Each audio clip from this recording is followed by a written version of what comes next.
You have potato. You have onion, tomato, chili, bell pepper. Gagawa lang tayo ng ano, yung parang picadillo. Pero hindi na ako nagsangkot siya.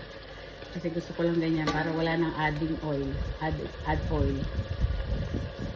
Alam mo naman, binabantayan ko yung health ko, pabigat ng pabigat.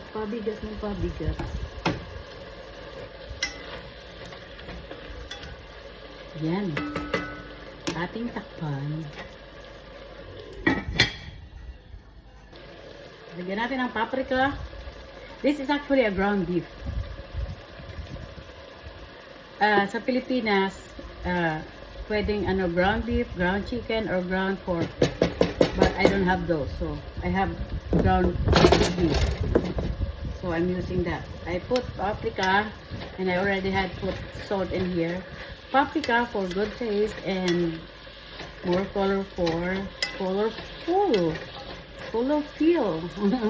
And then pepper. Sarap. I'm gonna text my son. Kasi it's almost lunchtime. I'm gonna text my son. Gonna add a little bit of the broth, beef broth, and then cover it. Look at that. So good.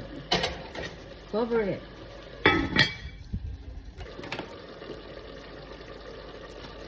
Ilagay na natin ang bell pepper. Yan. At don't overcook it. So good. And we have this diced potato here. Look at that. And I cook rice. You can actually eat it with rice, or you can eat it with bread, whatever I have here. This is the last one because this one is already cooked.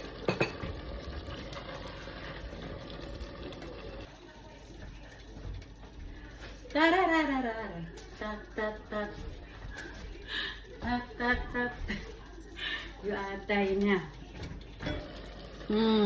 Gosh. So good. Looking good. And we can add now the potato.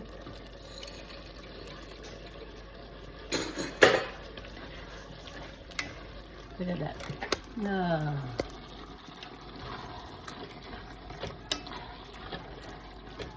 Oh.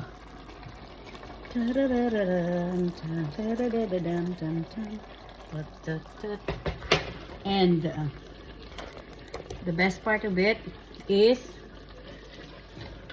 to take. This is what we call picadillo. Picadillo. You can do it in chicken or pork, but not with fish. We're gonna taste it.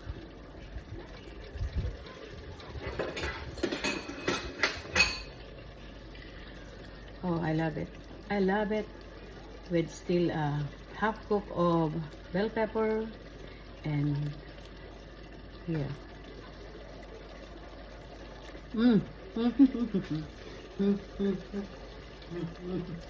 Pumayat na ako.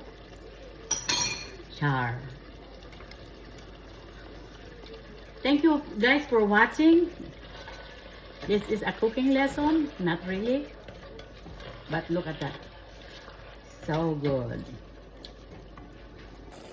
So good. So good. Yummy.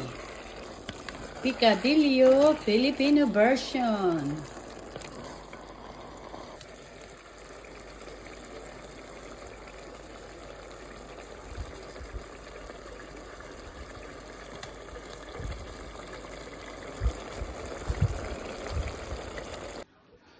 So, kain na tayo ng ating picadillo. Siyempre, may kanin. Hindi pwedeng walang kanin. Ayan.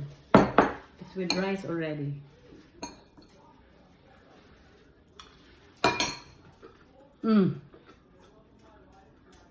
Sarap. I'm eating 500 calories.